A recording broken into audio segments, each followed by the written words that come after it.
Hey everyone, welcome back to Rupees Over Ramen, the show where we talk about animation, creativity, the creative process, and tons of other nerdy stuff. So today we are going to be talking about Scooby Doo, the creative process, and van life, and how all those things mash up and mesh up together in my mind and how they connect. So starting with Scooby Doo. Scooby Doo is a super awesome show. If you haven't seen it, go check out the old episodes or What's New Scooby Doo. Those are all super good. I've always related to the character of Shaggy and that I love food and I don't really like scary stuff that much. Like, if you can ask my friends, I do not like horror movies, but I do love food and I make a mean giant sandwich. So, hey, I don't have a Great Dane, but I do have two little Yorkie poos. Those are dogs. Dog names are so odd. But Scooby Doo is also very interesting because even though he's a Great Dane, the way that the character designers designed him was kind of to be the opposite. Because Great Danes are very regal, very noble. And Scooby Doo has the bent ears. He has kind of a rounded jaw. He has this arched back, nothing like a Great Dane. But his design is so lovable and I think it's an amazing character design. And if you didn't know, Scooby-Doo is voiced by Frank Welker, who also voices Fred, which is kind of crazy. He's a super talented actor and he's been doing it for a long time and he's still doing it, so it's pretty amazing. But when thinking about Scooby-Doo and the creative process, I was thinking about how each member of the gang, I'm a huge nerd of Scooby-Doo, they all go into a mystery in a different way. They solve problems in a different way, just like we as creatives and artists solve problems in a different way. We all think differently. Our mind and brain chemistry are all very different. Like Shaggy and Scooby, they first start with eating something, making sure that their tummy is full, that they got a good, strong, hearty meal before they go and try to figure this out. And that can be good for art too. If you're having block or you're not sure what to do, sit down and eat something. Or when I'm angry or when I'm mad at for some reason or impatient, it's usually because I'm hangry and I just need to eat something, or I need sleep. So be aware of those rhythms in yourself and take care of yourself. But the thing that I find super interesting about Scooby and Shaggy is even though they always go to the kitchen or somewhere to get away from the monster, in most, the majority of the episodes, they are the ones that first run into the monster, which I found very interesting and almost like an analogy. It's the path, there's this thing about the path you take to avoid fate leads right to it or something like that. I'm not sure if I really believe in fate, but I think about a lot of times when you try to avoid something, it becomes much bigger of a problem. It becomes much closer to you, kind of like with Shaggy and Scooby. But at the same time, it's their way of approaching something, so I think that's cool. With Freddy, he wants to figure out that the ghost or the monster isn't real yet before he sets the trap. Even though the trap's going to catch the monster or ghost, either way, he wants to make sure, which I think is really interesting. He likes analyzing things and making sure that it is not real before he tries to capture it, so he doesn't end up in trouble, which I think is smart. With Velma, she is the one who's looking for clues and trying to figure things out before the mystery's over so that she can explain it. And I think all of them have their own weaknesses and maybe places where they fall short, but they're able to support each other and help each other a lot. Scooby and Shaggy, even though they may gripe about it, they're always ready to be the bait or to lure the ghost or the monster or whatever into Freddy's traps.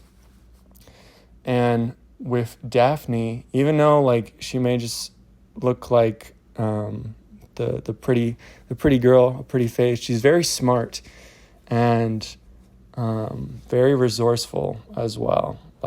She knows a lot of things that a lot of the others don't, and she's able to help them out in that.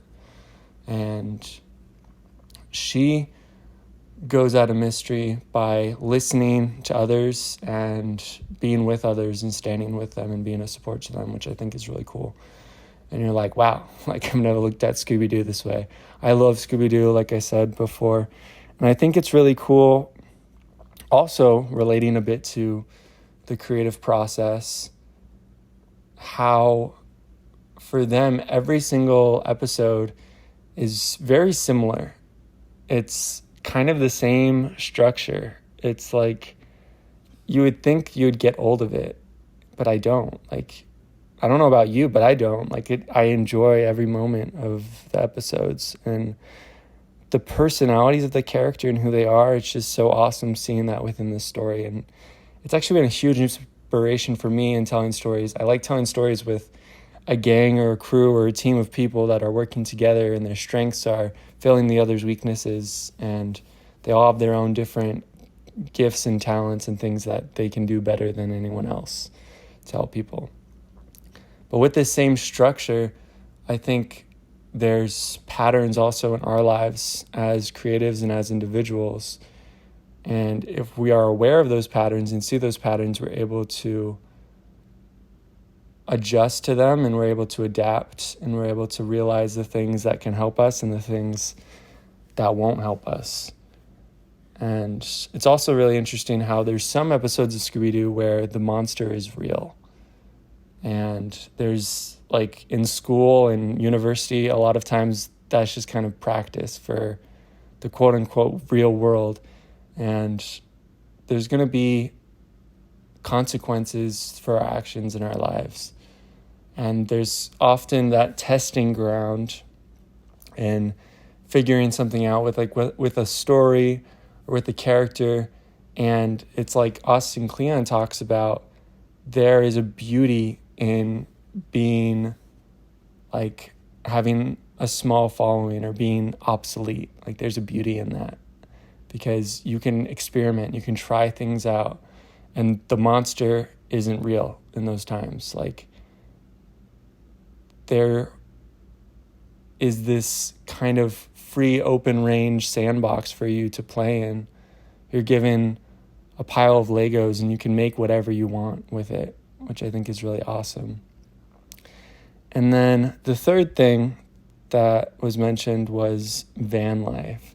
So you guys may not know this about me, but I love, like, Volkswagen buses and vans and Vanagons and all those camper vans. I just love, like, the aesthetic of them and how they look. And I think it's because I watched so much Scooby Doo growing up. I was just, like, their mystery machine. It's so cool. And I find it interesting how, like, Scooby and Shaggy are always in the back usually, but in some, there's, like, 2 seats in the back. They have computers in the back. It changes. It's very interesting. But I always found van life super cool. And of course I've done, like, research into it and stuff, and how there's so much that you got to be aware of, like paying for fuel. There's give and takes with things as there is with everything.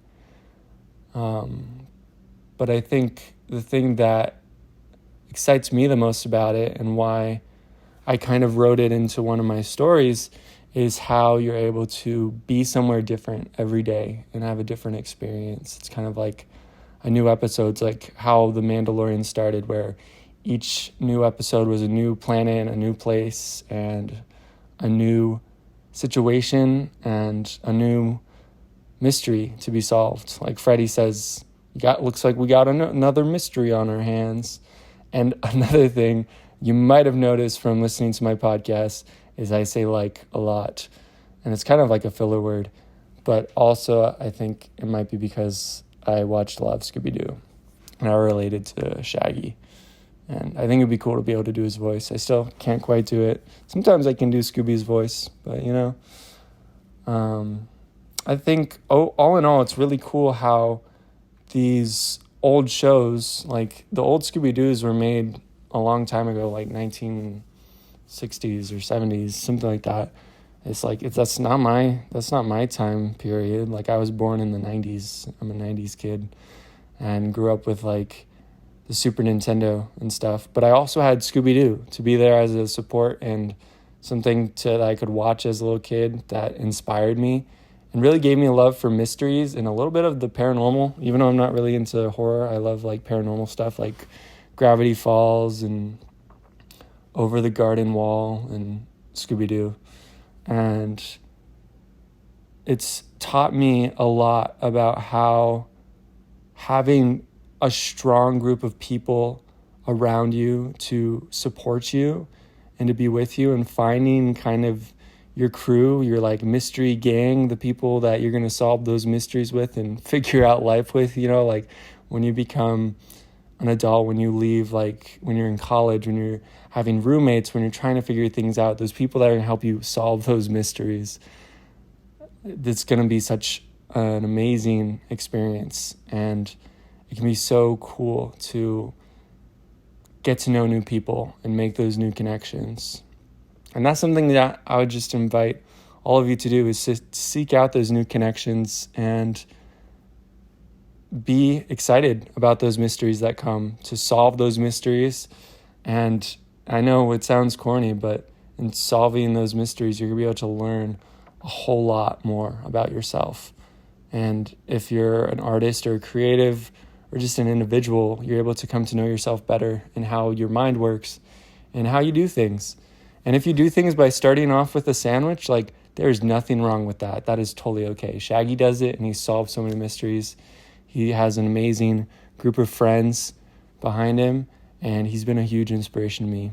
Anyway, thank you guys so much for joining. Remember to Scooby Doo, and yeah, I don't know where I'm going with this, but Scooby Dooby Doo, where are you? Got some work for you now. Peace.